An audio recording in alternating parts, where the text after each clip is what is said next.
Assalamualaikum warahmatullahi wabarakatuh. Selamat pagi anak-anakku semua. Kita ketemu lagi dengan mata pelajaran Mekanika Teknik. Kali ini akan membahas materi memahami faktor yang mempengaruhi struktur bangunan berdasarkan kriteria desain dan pembebanan.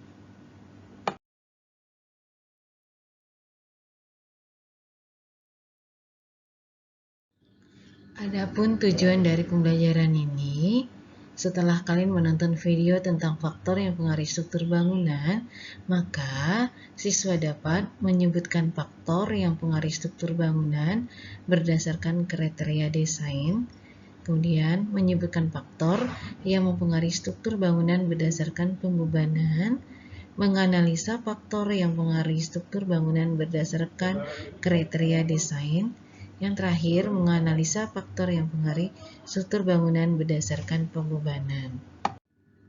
Adapun faktor yang mempengaruhi struktur bangunan berdasarkan kriteria desain, ini ada beberapa kriteria desain. Yang pertama, kemampuan nelayan, kedua, efisiensi, ketiga, konstruksi, yang keempat, ekonomis.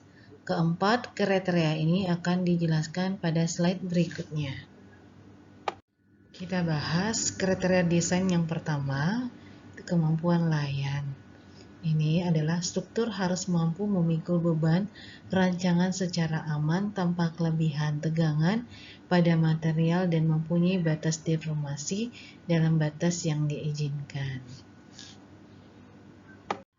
Kemampuan layan meliputi yang pertama, kriteria kekuatan.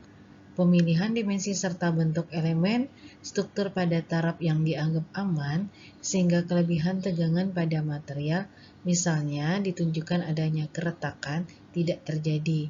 Nanti Ibu akan berikan contoh keretakan yang terjadi ketika terjadi kelebihan tegangan pada material. Ini contoh dari keretakan dinding. Perhatikan ada dua, ada keretakan dinding struktur dan ada retak rambut. Apa itu keretakan dinding struktur dan retak rambut akan dijelaskan pada slide berikutnya. Ciri-ciri dari keretakan dinding struktur, retakannya lebar, ukuran retakan lebih dari 1 mm, terjadi akibat pergerakan tanah di bawah fondasi. Bila retakan lebih dari 2 mm, harus dilakukan perbaikan dengan merenovasi konstruksi fisik bangunan rumah. Dinding retak rambut ini sering terlihat di rumah-rumah kita atau di rumah tetangga atau pernah lihat bangunan di dekat-dekat di sekitar kita. Ini ciri-cirinya, retakan bercabang-cabang, ukuran retakan lebih dari 1 mm, terjadi karena akibat pekerjaan acian yang tidak sempurna, misalnya aplikasi saat dinding dalam kondisi panas sehingga ikatan acian belum sempat menyatu dengan plesteran sudah kering terlebih dahulu. Jadi acian yang semen yang tipis dan belum kering kemudian dilapisi lagi dengan acian. Inilah yang membuat terjadinya retak rambut.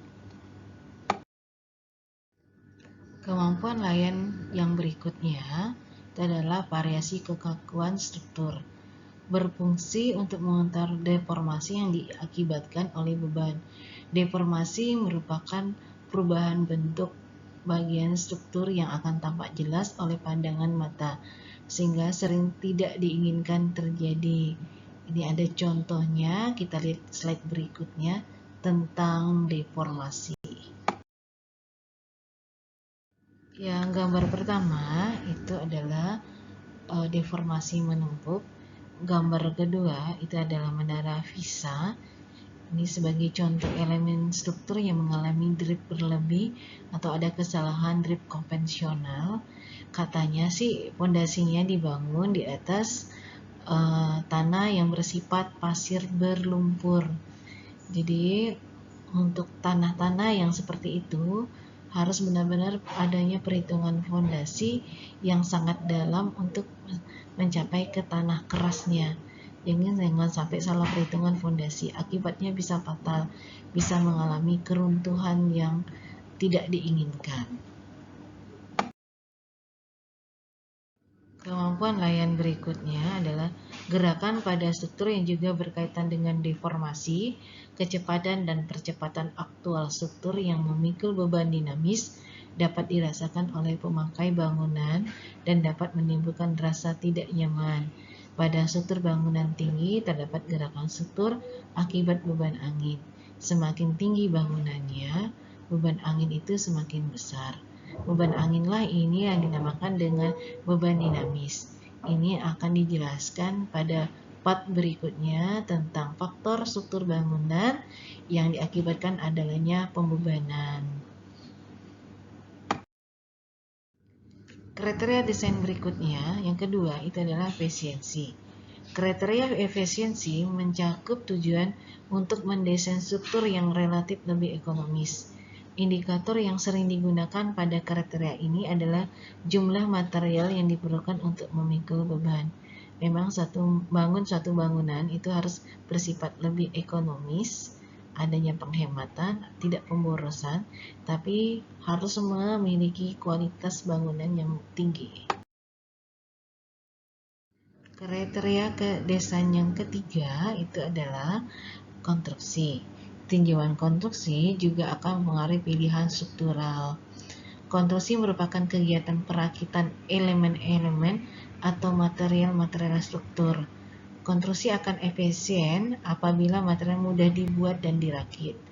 Kriteria konstruksi sangat luas mencakup tinjauan tentang cara atau metode untuk melaksanakan struktur bangunan, serta jenis dan alat yang diperlukan untuk waktu penyelesaiannya. Kriteria desain yang keempat adalah ekonomis. Harga merupakan faktor yang menentukan pemilihan struktur. Konsep harga berkaitan dengan efisiensi bahan dan kemudahan pelaksanaannya. Harga total suatu struktur sangat bergantung pada banyak dan harga material yang digunakan, serta biaya tenaga kerja pelaksana konstruksi, serta biaya peralatan yang diperlukan selama pelaksanaan. Untuk perhitungan biaya, itu akan dipelajari di mata pelajaran estimasi biaya konstruksi di kelas 2. Di akhir materi ini ada tugas. Kalian disuruh memfoto dinding-dinding rumah yang mengalami retak. Kalau tidak ada di rumah sendiri, bisa lihat rumah yang di sekitarnya. Kemudian tuliskan jenis dari retak yang terlihat. Apakah dia termasuk retak dinding struktur atau retak rambut. Silakan kalian kerjakan, dikumpulkan di Google Classroom.